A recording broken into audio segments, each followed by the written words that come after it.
Hello, are you all ready? Ready. We're ready. All right. These are the stars of the show are right in front of me. Well, they're in front of the screen for you, but they're also in front of me in person. So fortunately, they're both from Arizona State University, and we have an opportunity to be together in a room on two different cameras. So it's a lot of fun. So good, good, good. All right, we have one more minute before we get started, but for now, I just want to remind everybody who has joined. Let me check something here. Let me get rid of this. The 92 people that are currently on our session, thank you for joining. We will monitor the chat, I will, but we will also leverage the Q&A tab. So if you have a question throughout the session, please put it in the Q&A tab.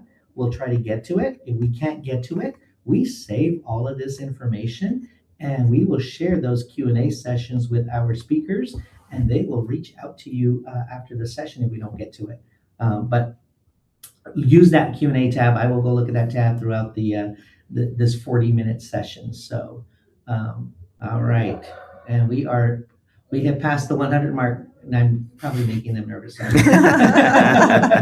They're looking at me like, did you just say that? Yeah, I just said that. So, all good, all good. We are a happy family. So we're gonna have a good time today. All right, it is 10:50.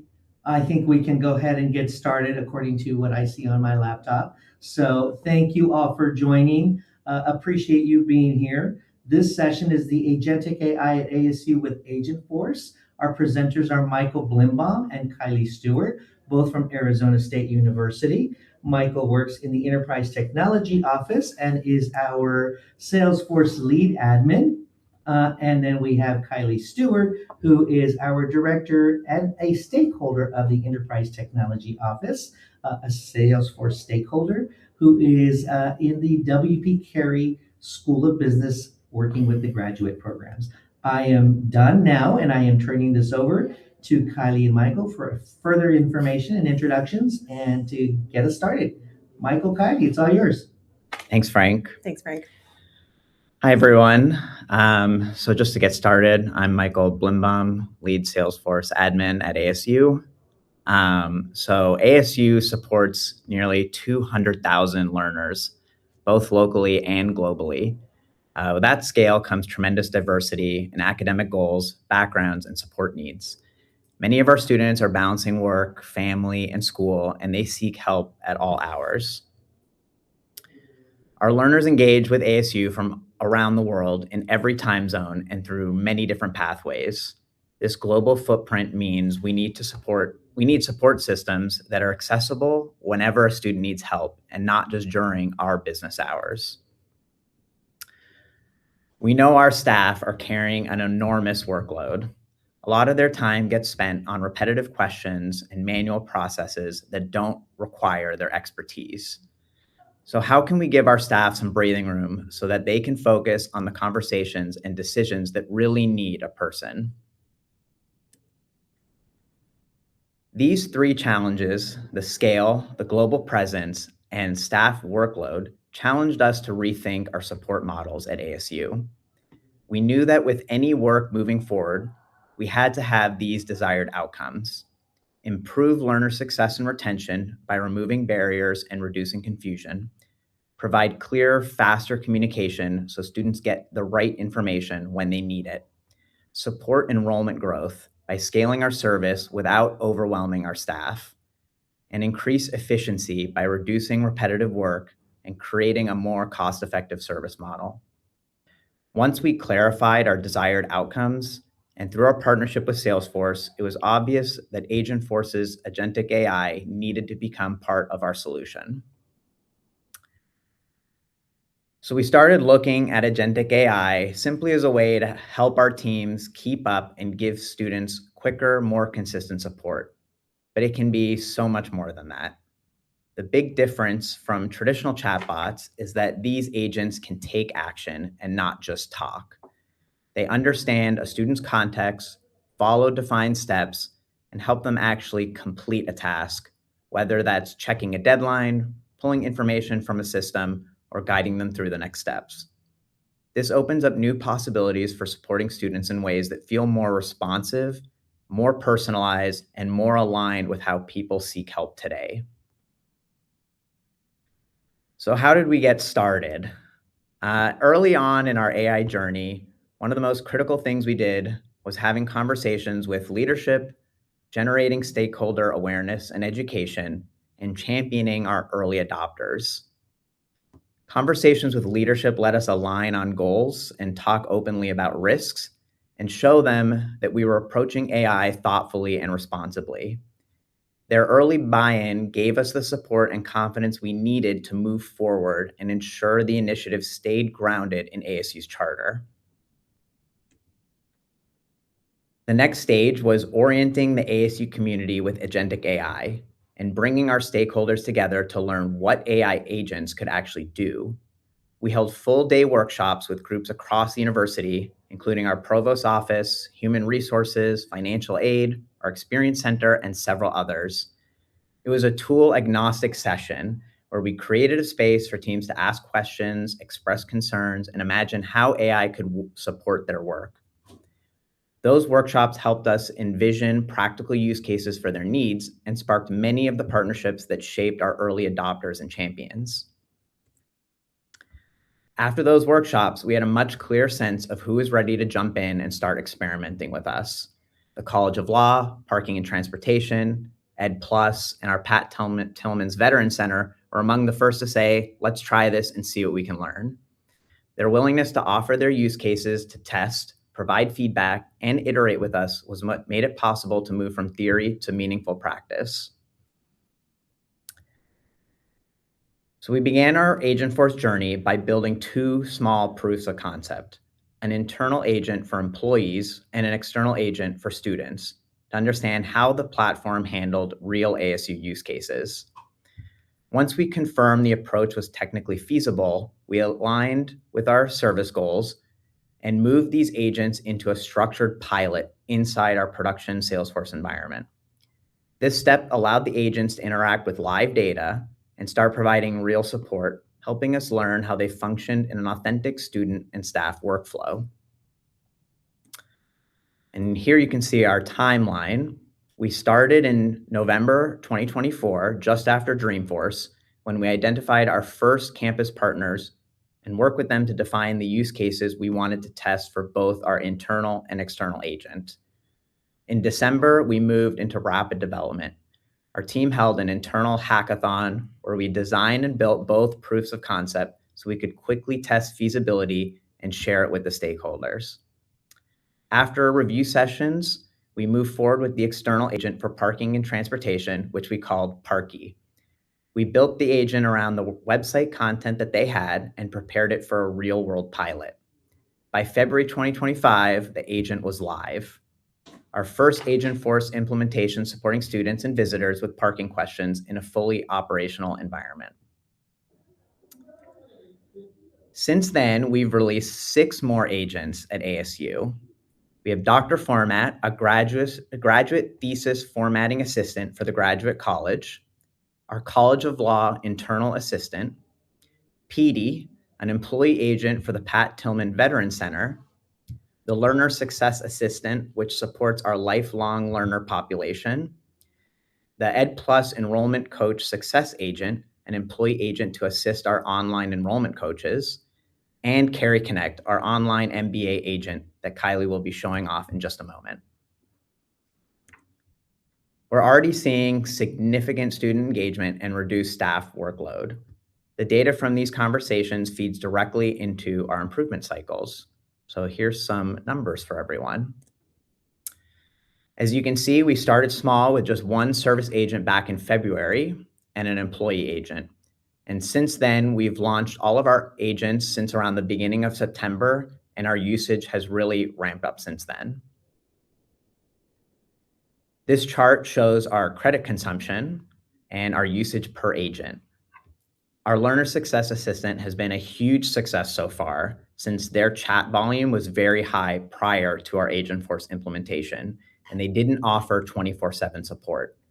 Now that they can provide assistance around the clock, they are seeing a huge impact for their students and have more availability to support them with the help of the Learner Success Assistant. Now I'm going to hand it over to Kylee, who will walk you through Carey Connect. All right, thanks, Michael. So my name's Kylee. I am Director of Data Enrollment with WP Carey. I work specifically with the graduate programs team, and I get to talk a little bit about our specific agent. But first, a little bit of background about how we got here. We survived and I use the word survived literally, a 2.5 year migration from our own instance of Salesforce over to the enterprise instance.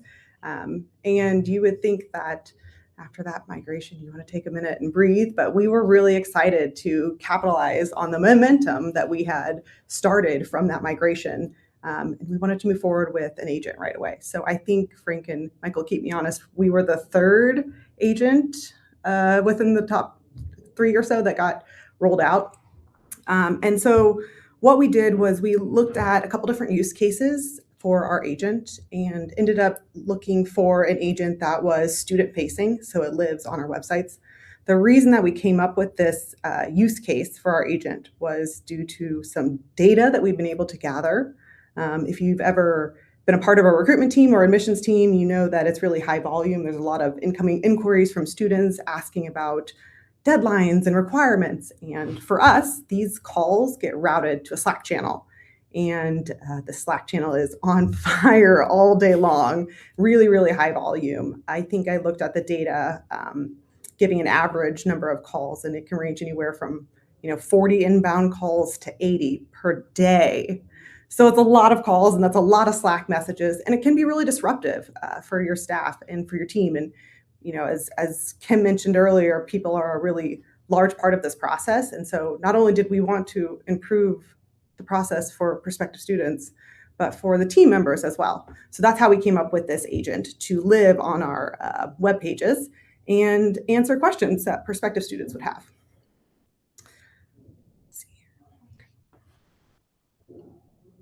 Oh, all right. So we're going to pull up a video here. I did record this. We can do like the time and a half. Yep. I did record this ahead of time just because I wanted to make sure we had a demo that would, here we go, work for us. So here's a demo of us on the agent. You can see that we start off by collecting a name, first name, last name, and email. We needed some bit of information like a phone number or an email to get us started, but we didn't want to ask too many questions to cause the student to abandon. And so you see here, I'm asking some questions that we see typically asked when someone calls in. Is the GMAT required? What's the difference between our online MBA and our full-time MBA?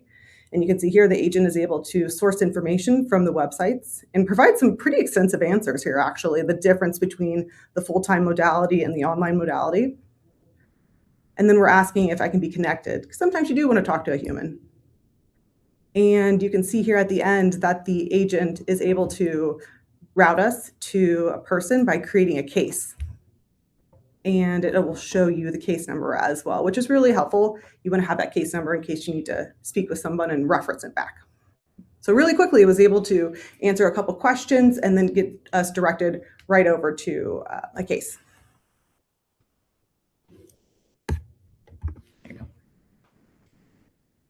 Okay, so we worked with Michael pretty extensively in the beginning to map out our requirements. I want to call out that we came up with a largest list of requirements that hadn't been done before, and the team stepped up. So we asked for things like, well, sure, we want you to escalate it, a case if they have a problem, but we want you to escalate the case even if they don't have a problem. We want to have a record of that conversation. And we also want you to create an opportunity for us. And that wasn't done either, but it was really important for us to kind of take some of these manual steps that the recruitment team would do, logging the call, creating the opportunity, creating the contact, and all of these steps. It's a lot of manual kind of steppy labor, and it slows you down. And if we can get an agent to do these steps for us, not only does it alleviate that kind of admin type work that the recruiter would be doing, but it standardizes the record for us. And anybody who is interested in reportability of items, standardization and cleanliness of data is really important. So we wanted to have a contact created if it wasn't, an opportunity created if there wasn't one. And if there was an opportunity, I came up with another ask of Michael. I want you to make sure that it's an opportunity that matches our program, our plan, and our terms. We don't want a duplicate created. This is an area where we don't want that technical debt. We don't want that duplicate record. So Michael was able to kind of finagle the flow that it would look at any records to see, is there an open online MBA opportunity? If not, let's create one. If there is, let's associate that case and that opportunity to all of these records. So here's a good example of the cases list view. And I'm using test data here. That's why it looks like this.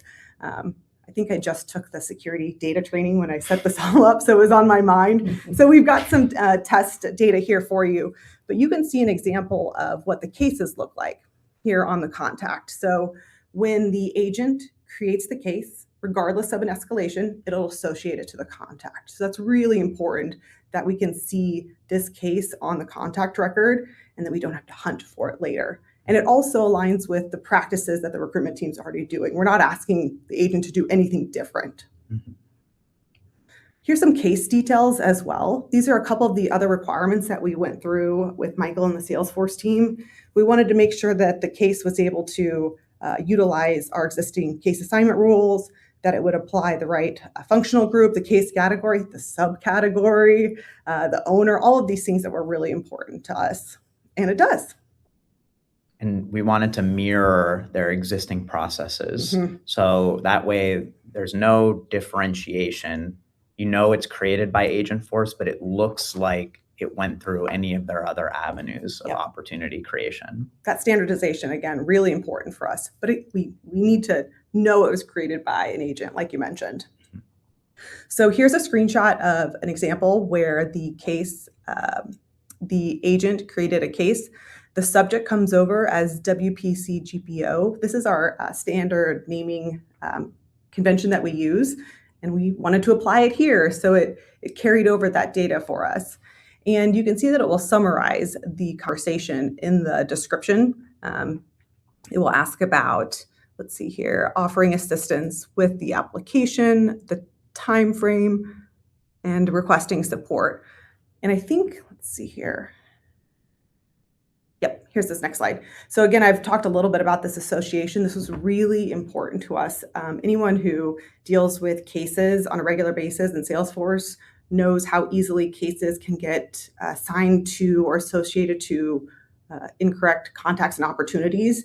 And when you're in an org like we are now, especially now that we've migrated over to the enterprise, we want to make sure that our cases are correctly associated. So it was really important to us to make sure that all of these requirements carried over. And also, that it would set up the opportunity correctly for us. So you can see here that it's setting up an opportunity with the term that we specified.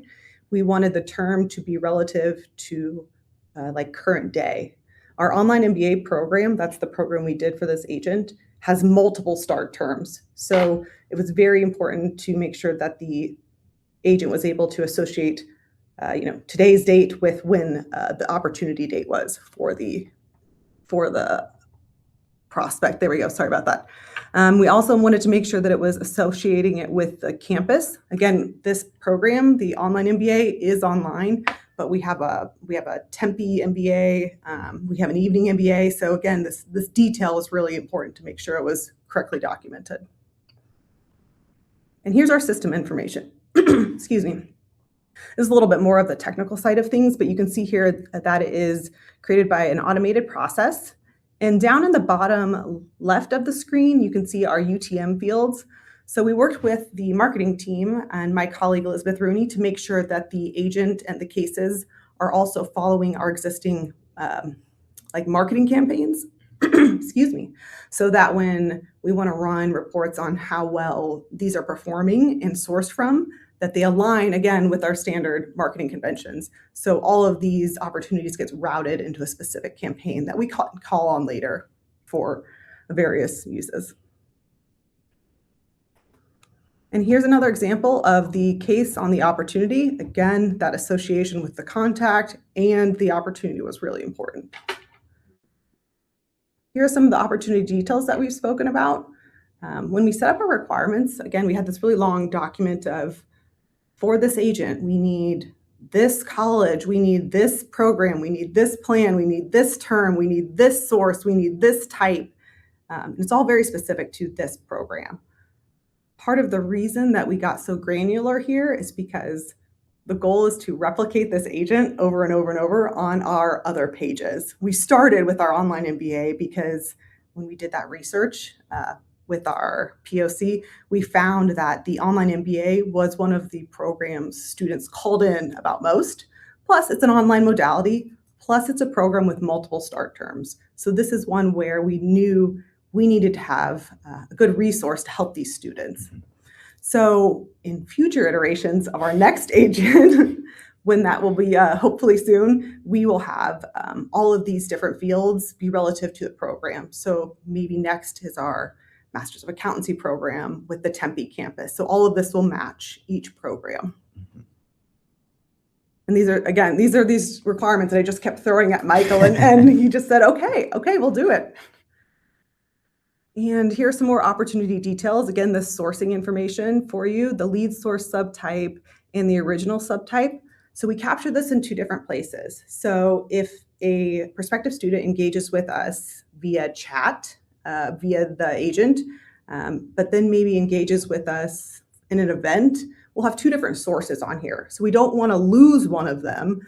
That's why we're able to capture it both in the original and the source type, just depending on where it interacted first. And I think this is the contact page here. The messaging sessions object is where you can see the different interactions with the agent. What I like about this is as we get more agents at ASU, you'll see the variety of different interactions. So this is a test contact, so you can't see it, but I've looked on my contact and I see engagement with a lot of different agents. And it's really neat to be able to see all the different types of engagement. And as we scale, it'll be good to be able to differentiate. And here's a screenshot of what you can see in the object. I sound like a broken record, but look at all of the information that is associated correctly here. Just about any place you look at the information that the agent has created, it's got association for us. Okay, so we've been live with the agent since, I don't know, mid-October. Frank got announced it live on stage at the Latin American conference. Yes. And we've been rolling it out. We've kind of done a little bit of a soft rollout. We haven't done any, we haven't put this in our marketing information yet. I kind of just wanted to see what happened. And it's a pilot at the end of the day. What Kim said, or I think Kim was asked about this morning in the fireside chat about progress over perfection. And for us, I've kind of been adopting that mentality with our agent that we roll this out really, really quickly, but we've got a ton of data from it already. And for us, that's been really helpful to reapply that data back to how maybe we redesign our website or what kind of information students are asking about. So within the last 30 days, I pulled this information this morning. We have 23 opportunities created, 38 different messaging sessions. And if you're wondering about the difference of that, that probably means that the agent is doing that lookup correctly, where it's asking, does an opportunity already exist? If it does, I'm not going to create one. So that's why we might have more messaging sessions here than opportunities created. The average rating, which we'll get into a screenshot here later for the conversation, I think it's the intense is medium. So it's a high, medium, and low score. So we're right in the middle right now. And then the top topic is the application deadlines. This aligns with the data that I was able to look at from Slack too. So I'm glad that it aligns, but it also shows us that this is really important information for the students. This is what they're seeking. So now that we have the agent live, maybe asking what's next. I mean, hopefully the other pages will be what's next. Michael, I'm sure, is sweating a little bit with every time I mention this, but hopefully that we can scale from that. But besides being able to scale our agent to our other programs, we have so much data that we are able to see based off the messaging sessions, the questions asked, the time the questions were asked, all of this just treasure trove of data that you can source from the agent. And we're looking to apply it. So how do we optimize the student's experience when they're engaging with the chat? What patterns are we seeing? Do we see the same question over and over? Does the agent get stuck on something specifically? Does the student ask at a certain time of day? I mean, that's another really interesting question. And then how can we refine based off what the student is asking? Application deadlines. How do we refine the answers to help the student? If they're asking about application deadlines, how do we direct them after that question? What automations can we add to further reduce the workload? And then what improvements does all of this unlock, and where does it provide the most impact? So I think I got access to this Agentforce Studio 2 weeks ago, maybe. Sure. And I've been so excited to get in there. Frank and Michael have both been hearing how excited I have been to see all this data on the back end. This is a screenshot of the intents. And what I like about this is that it's going to show you the summary, timestamp topic, the action, the intent tag, and then the quality score is really interesting. I specifically took this screenshot because it displayed high, low, and medium. We're not looking for perfection. And you can see here, we don't have perfection. But what this tells me is we have areas to work on. So now I can do something with this. I can turn it over to Michael to talk about any more specifics on the tags. This is where I don't have a ton of information. It's just basically looking at the conversations, pulling in the questions that the students are asking, and then if the agent can answer the question, it's giving it, your score based off of how well it think the agent answered the question. And this has been extremely valuable for us, and not just the Carey Connect agent, but all the agents, just to see, like, we can now evaluate very quickly without going through every single conversation individually. It highlights those key moments that are like, Agentforce struggled to answer this question. How can we supplement now our knowledge base to give it a more direct answer? I've got a frog in my throat today. I think Frank gave it to me. I've even looked at the other agents just because I'm very curious to see this type of information for other agents as well. When they have a high score, all right, how is the wording on that website listed so that these questions are typically answered with a high score? It helps us kind of inform our next steps as well. Here's another couple screenshots from the studio. This is Insights. This screenshot over here it's my right, it might be your left, was taken a couple days ago. So you can see that the total sessions here is 33 versus, I mentioned, 38 this morning, I think. And then I like the timing of this as well. I've checked this several days in a row, trying to see the timing of answers. It has gotten lower, which is really exciting. And then the intent tags here below, as I mentioned earlier, what we're seeing most of our conversations about is application deadlines specifically. And for a program like our online MBA that has multiple start dates, that's really informative. Multiple intakes, so you can start multiple times a year. This is another screenshot here of performance overview. I had to get a confirmation from Michael on what this meant on engage versus deflected. And what we're understanding is deflected sessions means it was able to assist the student, the prospective student, and didn't have to escalate the case. And so for us, anytime a case can be resolved is excellent. Of course, we're happy to assist a student if the case is not resolved, but it is really interesting progress so far that we've had a high rate of deflection, meaning the agent was able to help. So that's time that the recruiter didn't have to get on the Slack channel, answer the Slack, navigate back over to Salesforce, all of these other steps. So what's next at ASU? Here's just a quick look at our roadmap for the next quarter. We have our financial aid digital helper, which will handle cases from students. It'll take ownership, respond by email, and then resolve cases. With this new case resolving agent, we're aiming to take a very significant amount of routine work off of our financial aid team's plates. We also are going to spin up a employee agent for the Experience Center who assists with those financial aid questions. It'll source knowledge and help compose responses to students for faster case resolution. And then our academic advising agent that will help academic advisors manage their workload and support students in a more effective way. And a huge milestone in the future on our roadmap is our orchestration agent. So the orchestration agent is our primary point of interaction and will seamlessly involve the right secondary agent based off of what a student is looking for.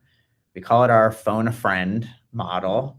The orchestrator is the main guide, and then it will connect behind the scenes to tap into expert agents like Dr. Format, Parkey, or Carey Connect.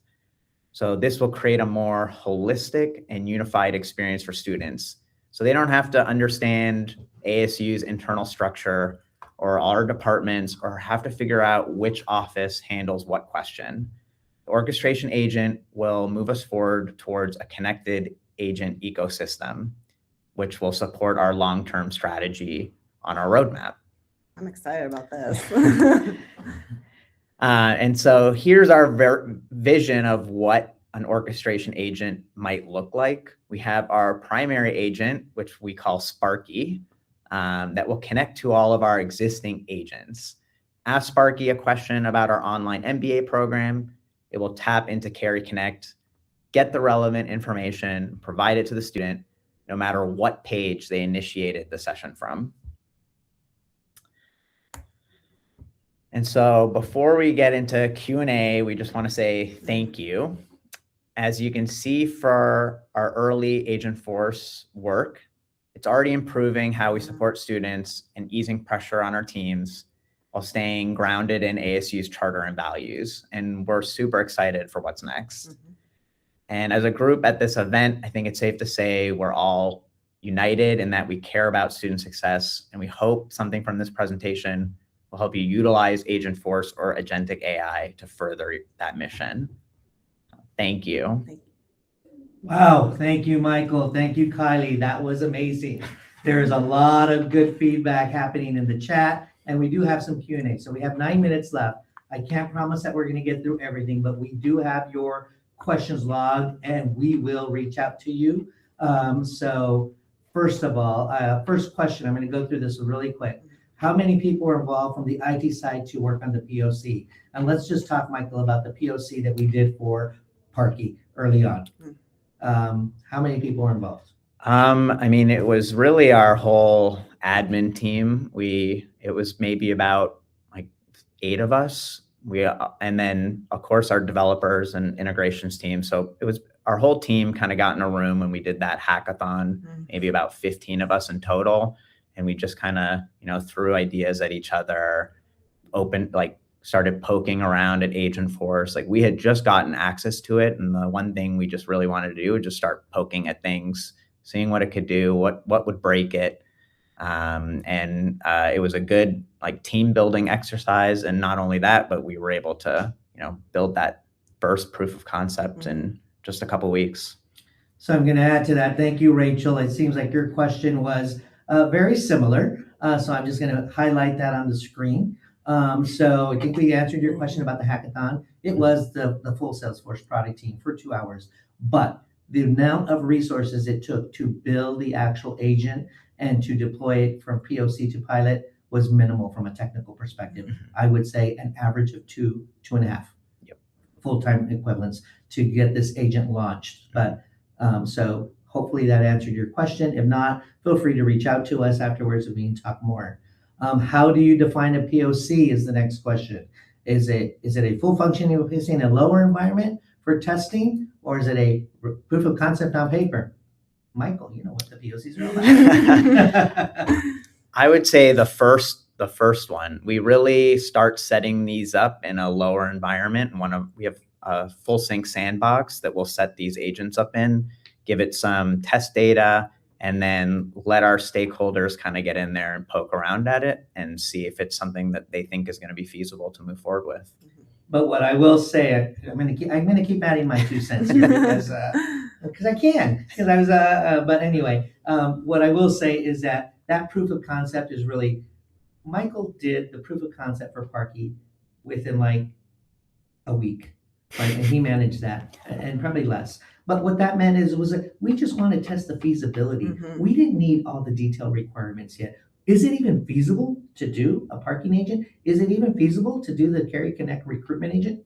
I don't know. Let us figure it out. Let us go quickly and play for the next, 48 to 72 hours and figure it out. And then let's show that to the stakeholders, which we do. Now we can go forward and get the details Mhm. for generating a agent that we want to deploy into a production environment.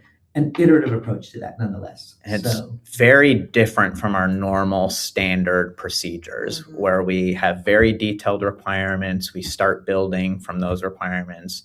In this scenario, we're just like, let's see what we can do.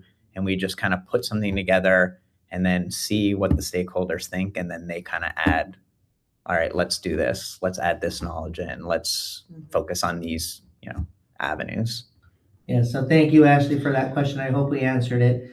Mike, Bud, your question. Let me highlight that question on the screen.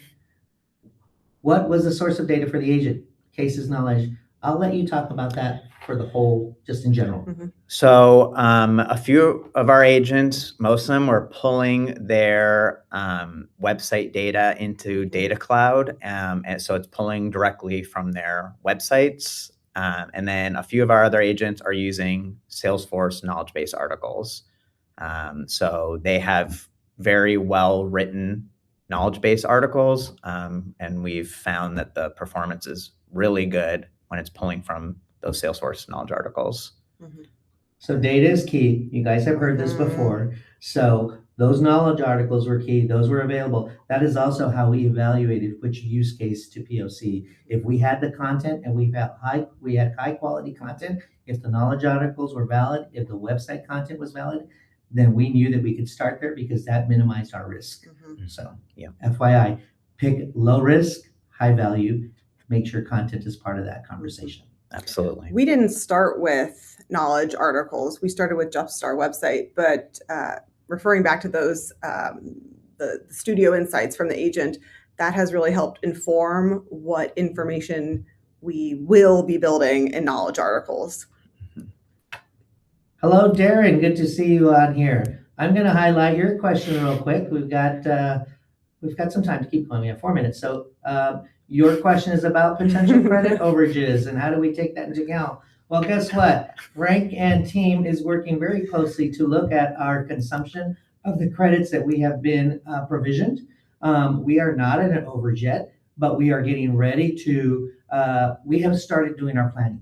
So we are doing a lot of demand planning and asking for information about how we get some additional budget so that we can provision those credits. You heard Kim say we are exploring.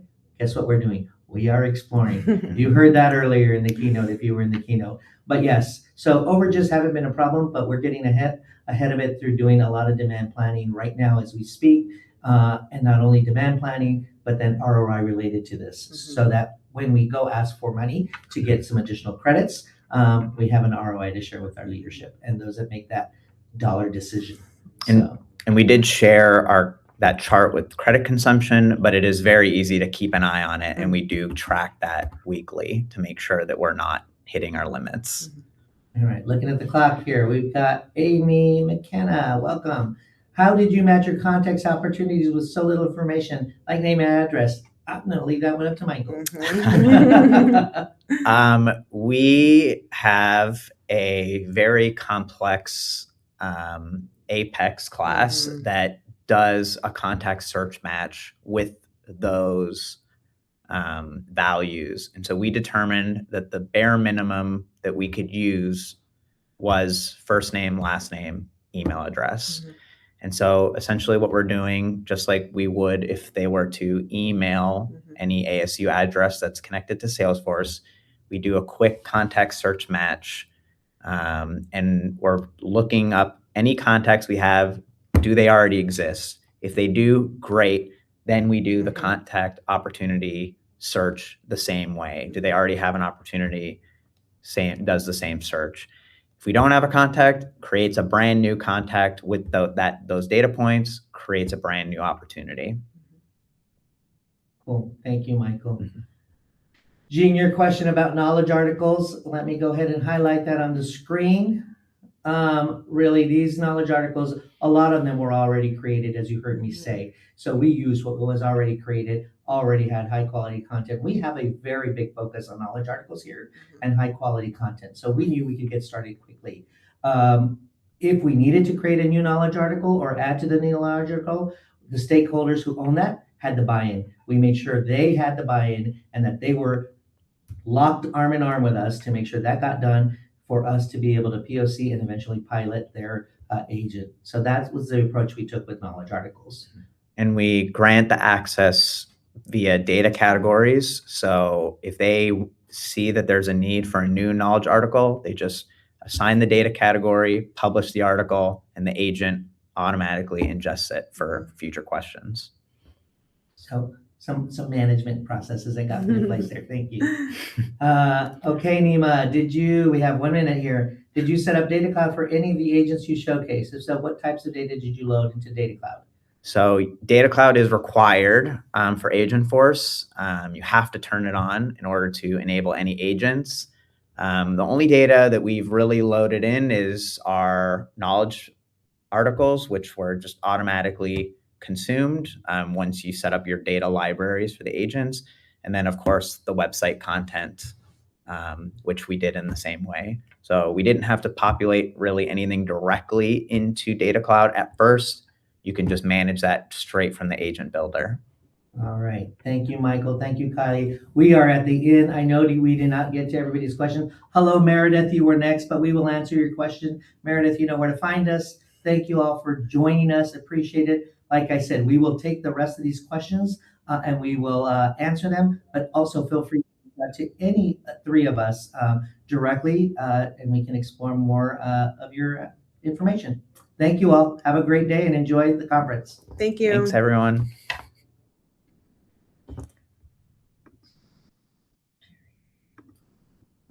You guys had 180 people, I think it went to. Wow.